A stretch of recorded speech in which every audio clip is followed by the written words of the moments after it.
Google Sheets, but I think for this one, let's go straight into action. There is a link to the sheet in the presentation to allow you to practice. So I'm gonna open this sheet, click on the link. It's a view only, so you need to make a copy of it in order to be able to edit it and practice. So I'm gonna make a copy and I'm gonna call it Training Haifa. You can call it whatever you want, and I will put it in my training folder. So I know where it is, and here we go.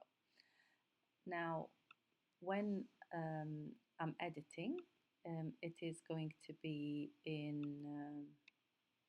it's going to be your copy, so you can practice whatever I'm doing. The first thing I'm going to show you is freeze. As you can see, I have student name, surname, and then assignments. So the first thing I want to freeze is the first row. So if I have a lot of data, I can scroll. Now you see I scroll up and then the headers disappear. So this is in view. I go to view and there is a freeze button. Now up to 2 rows they appear. Okay, so I'm going to do row 1. I'm going to freeze row 1, which means if I scroll up and down, my headers are still there. I can see what data field I'm editing. And I'm going to freeze up to column 2 as a student surname. Again, it's in the view. I can freeze, click on freeze, and then I do 2 columns. Okay. Now, if your mouse is in any cell, on any cell, and then you click on freeze, you see the up to row 6 um, appear, and up to column I. So this is I and 6. So wherever your mouse is, whatever cell you're in, will appear in the freeze area if you want, more than the first or the second. Now the next thing is I'm gonna show you the filter. So filter is in data. It looks at all the data entered in a specific column and then allows you to select or deselect some of them. Let's see what if we go to data and create a filter. It will create a filter for this data. You see those triangles in here. When you click on them, you see all the data fields appear and they're ticked. So I'm seeing everything. And I can select what I want to see or not. I mean, deselecting students might not be helpful, but for example, I can click here on assignment 1 and I want to see only the students who have above 80. I click on that one and then I click OK, and it filters only the students who've got 80 and above. Now, the filter applies to the data, the whole data. So if this sheet is shared with 5 people, all those people will be able to see only those 2 students. They can't see the others because I created a filter in the data set. Now, this had caused a lot of issues because if data is shared with a lot of people, different people might want to see different things at different times. So instead of filter, Google created something more useful. So we go to data and then remove filter, and what happens that Google created what we call filter view.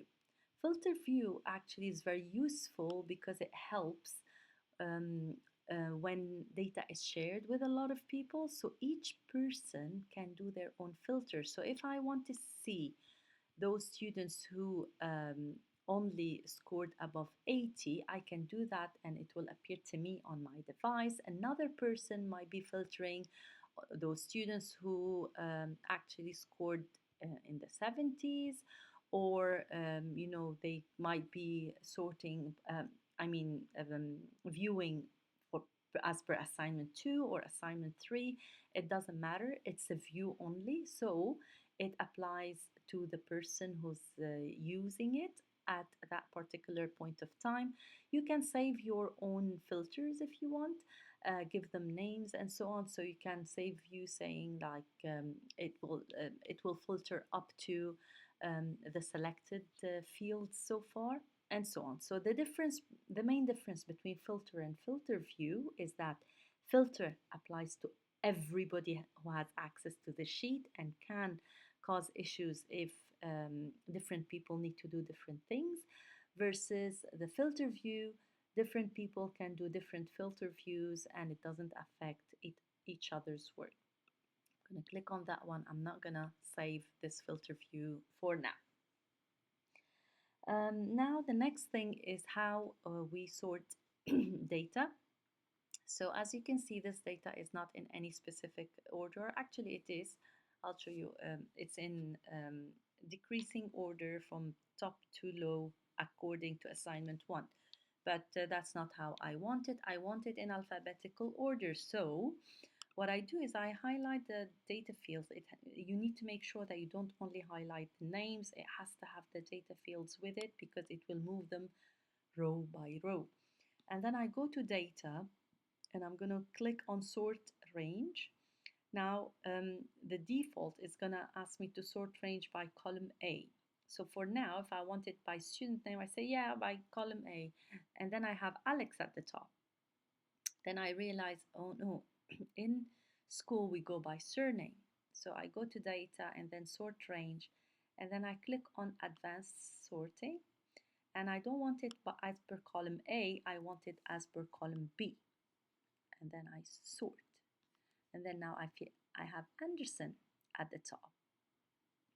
If I don't want that, I want to order students as per the lowest to highest. Then I go to data, sort range, and advanced range sorting, and it's per assignment 2, for example, column D. And I want it from lower to higher. I have them sorted. If I want them from higher to lower, I do reverse order, advanced search, and then column D, Z to A, and then I know that Paul Anderson got the highest grade, and so on and so on. So this is how you can sort data in your data set.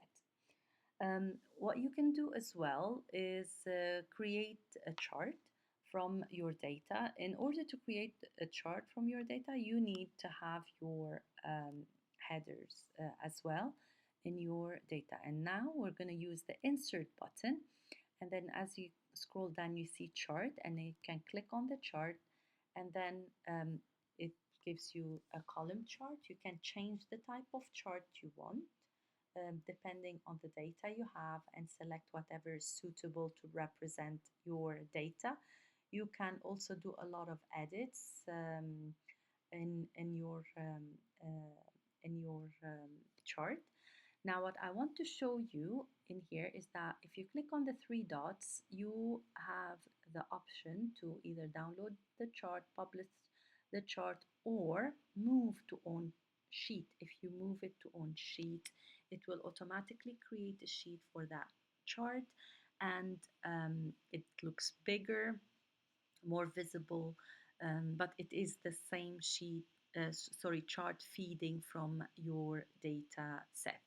Now what you can do also, you see at the top there are a few buttons that you can select from. I'm going to copy the chart and I'm going to take it to this Google Doc, and I'm going to paste it, Command V,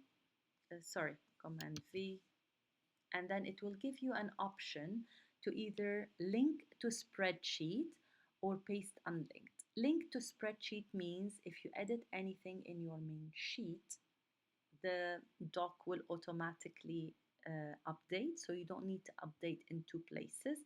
Useful only if you want people to have access to your live data. If it's a snapshot at a specific point of time, then you want to paste it unlinked. So if you're creating a report that the grades at this date were such and such, then you want to paste it unlinked. So it depends on what the aim is in copying the data set or the chart. You decide to either link it or not link it. Now let's do the link and see what happens when I click on the link. If I click on the chart, you see that something pops in at the top right. It says it's a link chart. If I click on the three dots, it allows you to either unlinked or to open source. So if you open source, it actually open your data sheet, the Google Sheet that had the original data. In the same way that you pasted into a doc, you can also paste into slides. So if you're doing a presentation, for example, you go to your slide and paste your chart there. If you're presenting, it will give you the same option whether you want to link or unlink.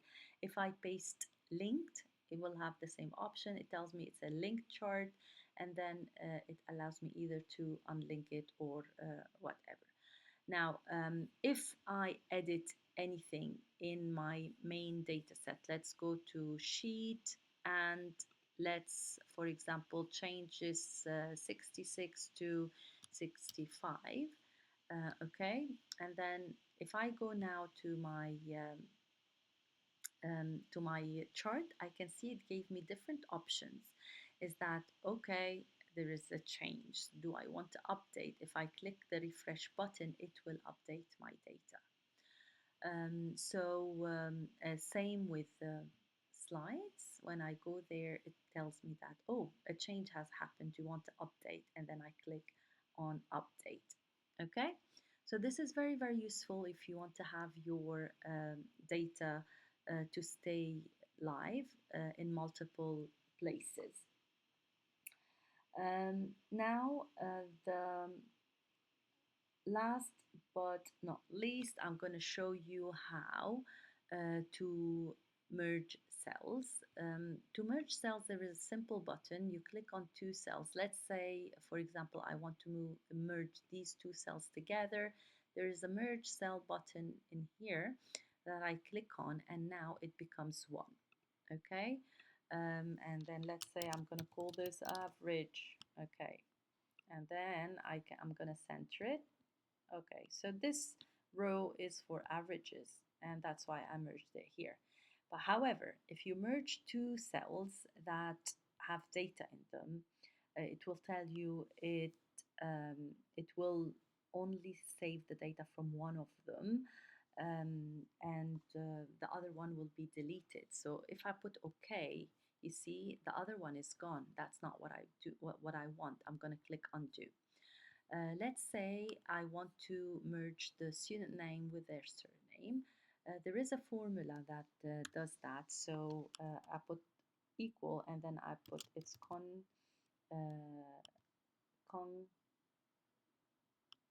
concatenate, and then um, I choose the cells that I want to merge. I'm going to put a comma. Now, if I don't do quotation space quotation, then there will be no space between first name and last name. So if I do that, if I want space, I need to put in quotation a blank space, and then I'm going to put the second cell I want and close that. And let's see what happens. Now the nice thing is now Google's always suggests to copy the formula to all of them, and if I put yes, it understands that I want this formula to apply to all. Now it combined the first name and the surname together. Let's say I want them in a different format. I can do the same formula, concatenate, and then if I want, let's say, surname first, and now I don't want space, I want comma or semicolon, and then the student name. Okay, and then I'm gonna copy this. If it doesn't suggest, I'm gonna copy and paste it, and now it's giving me surname, semicolon, first name, and so on. So this is how you can combine the data from two cells together without losing one of them. Last but not least, I'm gonna remind you how you can rename your data sheet. So I'm gonna rename this one and call it data, because if there's sheet 1, sheet 2, sheet 3, and there's so many of them, you might forget what each one stands for. And because this is very important, I'm also gonna change its color to purple. And now I know that my data sheet is colored. And if I want people not to be able to amend or change anything in it, I can click on protect the sheet, and then I put set permission, and I'm going to restrict it to only me. Done. When I do that, I can see that there is a lock. If I share this sheet, even with editing rights with different people, they can view the data. You might want them to create other sheets within your spreadsheet and um, perform some tasks with the data, but not be able to change any of the data. So they won't be able to if the data sheet is locked, or any other sheet within the Google Sheet is locked. I hope you find this useful. This is it for today. There's a lot of things that you can do with sheets depending on what you do in school.